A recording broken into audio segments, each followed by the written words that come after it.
Hello viewers, আসসালামু আলাইকুম। আজকে অবশ্য আমি গত 2 দিন ধরে অসুস্থ, তারপরেও একটু বের হলাম আর কি। এই সৌন্দর্যটা অবলোকন করছি আমি। দেখেন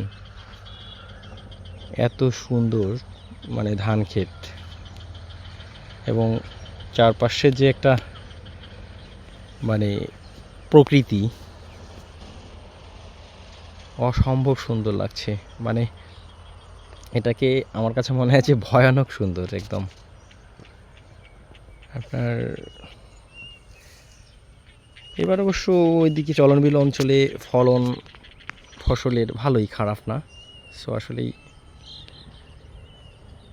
সব মিলায় কি বলবো যে ফসলের মাঠে কৃষকের হাসি তখনই থাকে যখন সব কিছু মিলায় কৃষক খুশি থাকে। অর্থাৎ যদি ফসলের ফলন ভালো হয়, ইচ অ্যান্ড এভরিথিং সব কিছু মিলায় কৃষক হাসি খুশি থাকে আর কি।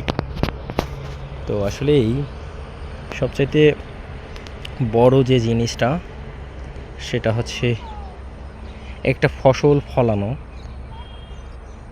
এটা কিন্তু খুব সহজ কাজ নয়। এখানে একটা কৃষকের যেরকম অর্থ জড়িত, অর্থাৎ টাকা পয়সা, তারপর তার হচ্ছে পরিশ্রম অর্থাৎ ঘাম।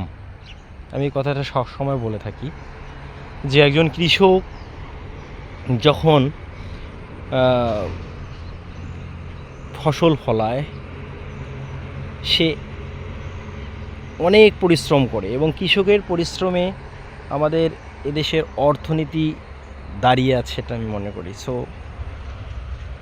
আমাদের দেশে সবচাইতে বেশি অবহেলিত হচ্ছে কৃষক। আমি এটা সবসময়ই বলি। তো যা কিছুই হয় সব কৃষকের উপর দিয়ে যায়। সো আমার কাছে মনে হয় সংশ্লিষ্ট যারা দায়িত্বপ্রাপ্ত তাদেরকে এই সেক্টরে আরও নজর দেওয়া প্রয়োজন। বিকজ কৃষক যে পরিমাণ কষ্ট করে, যে কৃষক যে পরিমাণ ঘাম ঝরায়, এটা আসলে বলার মতো না। তো এই সেক্টরটাকে আমি মনে করি গুরুত্ব দেওয়া উচিত সংশ্লিষ্ট অধিদপ্তরকে।